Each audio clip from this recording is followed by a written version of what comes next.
നമസ്കാരം. റാഫ് ഫുട്ബോളിലേക്ക് എവർക്കും സ്വാഗതം. ലാലിഗയിൽ FC ബാഴ്സലോണ ഗംഭീരമായ തുടക്കം കുറിച്ചിരിക്കുകയാണല്ലോ. ആദ്യ കളിയിൽ എൽചെ അവർ ഏകപക്ഷീയമായ 5 ഗോളുകൾക്കാണ് പരാജയപ്പെടുത്തിയത്. ഈ കളിയിലെ ബാഴ്സലോണയുടെ പ്രകടനം നൽകുന്ന സൂചന എന്തൊക്കെയാണ് ബാഴ്സലോണയുടെ പ്രകടനത്തിൻ്റെ മികവ്, പോരായ്മകൾ, ഇതൊക്കെ നമ്മൾ വിശദമായി വിശകലനം ചെയ്തുകൊണ്ട് റാഫ് ടോക്ക് പോഡ്കാസ്റ്റിൽ വീഡിയോ ഇട്ടിട്ടുണ്ട്. അപ്പോൾ നിങ്ങളത് ശ്രദ്ധിക്കുക. നമ്മൾ വാർത്തയും മറ്റു കാര്യങ്ങളുമൊക്കെയാണ് റാഫ് ടോക്സിൽ ചെയ്യുന്നത്. അതേസമയം ഗഹനമായ വിശദമായ ചർച്ചകളും അതുപോലെ വിശകലനങ്ങളും ഒക്കെ റാഫ് ടോക്ക് പോഡ്കാസ്റ്റിലാണുള്ളത്. അവിടെ ലോങ് വീഡിയോസ് നിങ്ങൾക്ക് കാണാൻ പറ്റും. പ്രിയ സുഹൃത്തുക്കൾ അതൊന്ന് ഫോളോ ചെയ്യുക. ഏതായാലും ഇവിടെ ഇപ്പോൾ നമ്മൾ ബാഴ്സലോണയുടെ ഓരോ താരങ്ങളുടെയും പ്രകടനം എങ്ങനെ ഉണ്ടായിരുന്നു അതൊന്ന് പരിശോധിക്കുകയാണ്. ഈ ഒറ്റക്കളി എൽചെ പോലുള്ള ഒരു ടീമിനോട് 5 ഗോളിന് ജയിച്ചതുകൊണ്ട് എല്ലാം ആയി എന്നൊന്നും അർത്ഥമില്ല. പക്ഷേ ഇതൊരു നല്ല തുടക്കമാണ്, അതാർക്കും നിഷേധിക്കാൻ പറ്റില്ലല്ലോ. അപ്പോൾ ഈ കളിയുടെ പ്രകടനത്തിൽ ഓരോ താരങ്ങളുടെയും സംഭാവന എന്തെന്നുള്ളതാണ്. അതിന് നമ്മൾ ജോൻ ഗാർഷ്യൻ തുടങ്ങാം. ജോൻ ഗാർഷ്യയെ സംബന്ധിച്ചിടത്തോളം വളരെ സോളിഡ് ഗെയിമാണ് അദ്ദേഹം നടത്തിയിട്ടുള്ളത്. അദ്ദേഹത്തിന് ഒരുപാട് പണിയൊന്നും ഉണ്ടായിരുന്നില്ല എന്നുള്ളതാണ് യാഥാർത്ഥ്യം. ഏതായാലും അദ്ദേഹത്തിൻ്റെ കാര്യത്തിൽ ഫസ്റ്റ് ഹാഫിൽ അങ്ങനെ സേവുകളൊന്നും നടത്താനുണ്ടായിരുന്നില്ല. അതേസമയം ഡിസ്ട്രിബ്യൂഷനിൽ വളരെ എഫിഷ്യൻ്റായിട്ട് തന്നെ അദ്ദേഹം കാര്യങ്ങൾ കൈകാര്യം ചെയ്തിട്ടുണ്ട്. ഏതായാലും 4 റിക്കവറീസ് അദ്ദേഹം നടത്തുകയും ചെയ്തിട്ടുണ്ട്. എന്നാൽ സെക്കൻഡ് ഹാഫിൽ കുറച്ചുകൂടി അദ്ദേഹം ബിസി ആയിരുന്നു. ചില ഘട്ടങ്ങളിൽ അദ്ദേഹത്തിന് സേവുകളൊക്കെ നടത്തേണ്ടി വന്നു.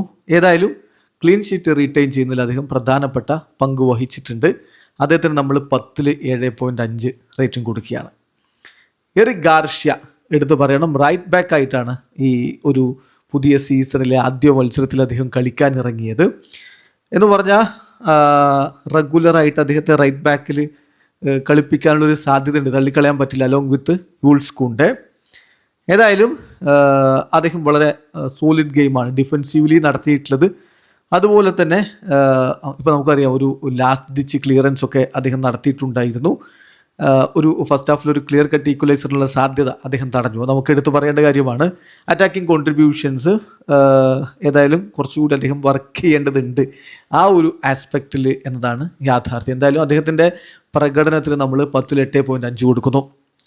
ആൻഡ്രിയസ് ക്രിസ്ത്യൻസൻ ഡിഫൻസിൻ്റെ ലീഡർ എന്ന രൂപത്തിൽ തന്നെയാണ് സ്റ്റാർട്ട് ചെയ്തത്. ആ ഒരു പൊസിഷനിൽ അദ്ദേഹം പ്ലേ ചെയ്യുമ്പോൾ സ്വാഭാവികമായിട്ടും അദ്ദേഹത്തിനുണ്ടാകുന്ന ഒരു കംഫർട്ടബിൾ ഫീലിംഗ് ഒക്കെ നമുക്കറിയാവുന്നതാണ്. സോ ഒരു റെഗുലർ സ്റ്റാർട്ടറായിട്ട് അദ്ദേഹത്തെ നമുക്ക് കാണാൻ കഴിഞ്ഞേക്കും. ഏതായാലും ഒരു തരത്തിലുള്ള ഡിസ്കംഫേർട്ട് അദ്ദേഹത്തിൻ്റെ റീസെൻറ്റ് ഇഞ്ചുറിയുമായി ബന്ധപ്പെട്ടില്ല എന്ന തരത്തിൽ തന്നെയാണ് അദ്ദേഹം കളിച്ചിട്ടുള്ളത്. ഏതായാലും ഒരു പാസ് പോലും, സിംഗിൾ പാസ് പോലും ഹാഫ് ടൈം വരെയൊക്കെ അദ്ദേഹം മിസ് ചെയ്തിട്ടുണ്ടായിരുന്നില്ല. മികച്ച രൂപത്തിൽ തന്നെ അദ്ദേഹം കളിച്ചു. അദ്ദേഹത്തിന് 10ൽ 8 നമ്മൾ കൊടുക്കുന്നത്.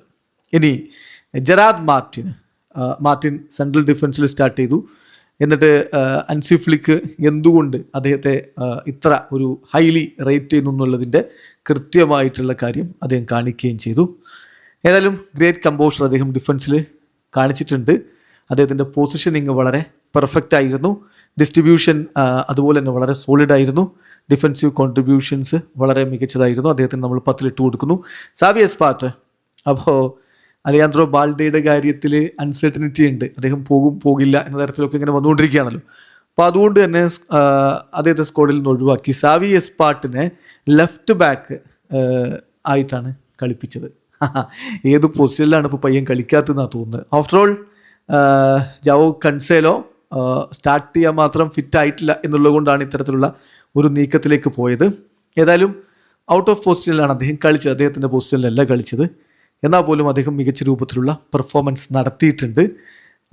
അപ്പം ഒരു അസിസ്റ്റ് അദ്ദേഹം കൊടുക്കുകയും ചെയ്തു. 5th ഗോളിനുള്ള അസിസ്റ്റ് അദ്ദേഹം കൊടുക്കുകയും ചെയ്തിട്ടുണ്ട്. അപ്പോൾ അദ്ദേഹത്തിൻ്റെ ഒരു പ്രകടനത്തിന് നമ്മൾ 8.5 കൊടുക്കുന്നു. ഗാവി പരിക്ക് പറ്റിയ അതിപകുതിയുടെ അവസാനത്തിൽ പിൻവാങ്ങേണ്ട അവസ്ഥ വന്നു. ഏതായാലും പുതിയ സീസണിൽ അദ്ദേഹം സ്റ്റാർട്ട് ചെയ്യുന്നു. അൺഫോർച്ചുനേറ്റ്ലി പരിക്ക് പറ്റി പുറത്തുപോയി. ഏതായാലും അദ്ദേഹത്തിൻ്റെ ഫിറ്റ്നസ് വൗസ് നമുക്ക് നേരത്തെ തന്നെ അറിയാവുന്നതാണ്. എന്നൊക്കെ മാറ്റം വരട്ടെ എന്ന് പറയാനപ്പോൾ നമുക്ക് പറയാൻ കഴിയുകയുള്ളൂ. അല്ല, അദ്ദേഹത്തിന് നമുക്ക് 10ൽ 7 കൊടുക്കാം. മാർക്ക് ബെർണാൽ എന്ന് പറഞ്ഞാൽ അദ്ദേഹത്തെ സംബന്ധിച്ചിടത്തോളം അദ്ദേഹം സ്റ്റാർട്ട് ചെയ്യാൻ റെഡിയാണോ എന്നുള്ള ചില സംശയങ്ങൾ ഈ കളിയിൽ ഉണ്ടാകുന്നു. ബെർണാലും ഗാവിയും കൂടി ചേരുമ്പോൾ അത്ര മികച്ച രൂപത്തിലൊരു കോമ്പിനേഷനായിട്ട് എനിക്ക് ഫീൽ ചെയ്യുകയും ചെയ്തില്ല. എന്തായാലും അദ്ദേഹം പൊസിഷൻ്റെ കാര്യത്തിൽ വളരെ കാമായിരുന്നു. അതുപോലെ തന്നെ ഡിസ്ട്രിബ്യൂഷൻ്റെ കാര്യത്തിൽ റിലയബിൾ ആയിരുന്നു. അതാണ് ഇപ്പം അദ്ദേഹത്തിൻ്റെ ഒരു കളിയെക്കുറിച്ച് പറയാനുള്ളത്. സോ അദ്ദേഹത്തിന് നമ്മൾ 10 7.5 കൊടുക്കുന്നത്. ഫെർമിൻ ലോപ്പസ് സൂപ്പർ പെർഫോമൻസ് ആണ് താരം നടത്തിയിട്ടുള്ളത്. അറ്റാക്കിംഗ് മിഡ്ഫീൽഡർ ആയിട്ടാണ് അദ്ദേഹത്തെ എൽച്ചയ്ക്കെതിരെ കോച്ച് ഡിപ്ലോയ് ചെയ്തത്. അവിടെ എന്താണോ ചെയ്യേണ്ടത് അത് വളരെ കൃത്യമായിട്ട് അദ്ദേഹം ചെയ്തിട്ടുമുണ്ട്. അദ്ദേഹം ചാൻസുകൾ ക്രിയേറ്റ് ചെയ്തു, അദ്ദേഹം ഗോൾ അടിക്കുന്നു. സോ ഫെർമിൻ ലോപ്പസ് നമ്മൾ 10 9 കൊടുക്കുന്നു. സൂപ്പർ പെർഫോമൻസ് ആണ് ഫെർമിൻ്റേത്.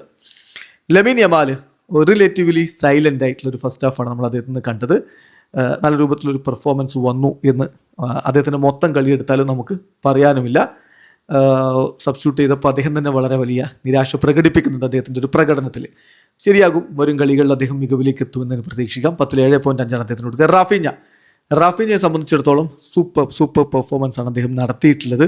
ഒരു സെൻട്രൽ ഫോർവേഡ് എന്നുള്ള രൂപത്തിൽ ബാഴ്സയ്ക്ക് ഇനി ആളെ നോക്കണോ എന്ന് പോലും ചിലരൊക്കെ ഇപ്പോൾ ചോദിച്ച് തുടങ്ങിയിട്ടുമുണ്ട്. ഏതായാലും ഇത്തവണ റാഫീഞ്ഞ വളരെ കംഫർട്ടബിൾ ആയിട്ടുള്ളൊരു പെർഫോമൻസ് അദ്ദേഹം നടത്തി. 2 ഗോളുകൾ, ഒരു പെനാൽറ്റി ഗോൾ അടക്കം 2 ഗോൾ അദ്ദേഹം നേടി, ഒരു അസിസ്റ്റും കൊടുത്തു. സൂപ്പർ പെർഫോമൻസ് ബാഴ്സലോണയുടെ ഫസ്റ്റ് ക്യാപ്റ്റനിൽ വന്നു. 10 10 നമ്മൾ അദ്ദേഹത്തിന് കൊടുക്കുന്നത്. ദെൻ കരീം അഡേമി അദ്ദേഹത്തിൻ്റെ ഒഫീഷ്യൽ ഡെബ്യൂ ആണ് നടത്തിയിട്ടുള്ളത്. ഫസ്റ്റ് ഹാഫ് അത്ര മികച്ചതാണെന്ന് പറയാൻ, എന്നാൽ പോലും അദ്ദേഹം ഗോൾ അടിച്ചതിന് ശേഷം അദ്ദേഹം നല്ല രൂപത്തിൽ തന്നെ പിന്നെ കാര്യങ്ങൾ ഹാൻഡിൽ ചെയ്യുകയും ചെയ്തിട്ടുണ്ട്. ഒരു അസിസ്റ്റും ഉണ്ടായിരുന്നു. 10 9 ആ ഒരു ഇമ്പാക്ട് നമ്മൾ 10 9 കൊടുക്കുന്നു. ഒരു ഇംപ്രസീവ് ഡെബ്യൂ ആണ്. ദെൻ പെഡ്രിയുടെ ഒരു അറൈവൽ യഥാർത്ഥത്തിൽ പറഞ്ഞാൽ ടീം ഡൈനാമിക്സിനെ തന്നെ ഷിഫ്റ്റ് ചെയ്തെന്ന് പറയാം. മധ്യനിരയിൽ ബാഴ്സലോണ കുറച്ചുകൂടി നല്ല രൂപത്തിൽ ബോള് കൺട്രോൾ ചെയ്യാനും മത്സരം കൺട്രോൾ ചെയ്യാനും തുടങ്ങി. അദ്ദേഹത്തിന് നമ്മൾ 10 9 കൊടുക്കുന്നത്. ആന്റണി ഗോർഡൻ ഇറങ്ങി വന്നിട്ട് വളരെ കുറഞ്ഞ സമയം കളിച്ചിട്ട് വളരെ മികച്ച രൂപത്തിലുള്ള പെർഫോമൻസ് നടത്തിയിട്ട് 2 അസിസ്റ്റുകൾ സ്വന്തം പേരിൽ കൊടുത്തു. സോ അദ്ദേഹത്തിന് നമ്മൾ 8.5 കൊടുക്കുന്നു, സബ്സ്റ്റിറ്റ്യൂട്ട് റോളിൽ വന്നിട്ടല്ലേ. അപ്പോൾ സൂപ്പർ പെർഫോമൻസ് ആണ് മിക്ക താരങ്ങളും നടത്തിയിട്ടുള്ളത്. ഇവിടെ ചില പ്രശ്നങ്ങളുണ്ട്, അത് മറികടക്കുമെന്ന് തന്നെ കരുതാം. ഇതാണ് ബാഴ്സലോണയുടെ ഓരോ താരങ്ങളുടെ പ്രകടനത്തെക്കുറിച്ച് നമുക്ക് നിരീക്ഷിക്കാനുള്ള. നിങ്ങൾക്ക് വ്യത്യസ്ത അഭിപ്രായങ്ങളുണ്ടാവും, കമൻറ്റ് ബോക്സ് രേഖപ്പെടുത്താം. വീഡിയോ അവസാനിക്കുന്നു. ഫുട്ബോൾ ലോകത്ത് കൂടുതൽ വിശേഷങ്ങളുമായി റാഫ് ടോക്സ് വീഡിയോ എത്താം.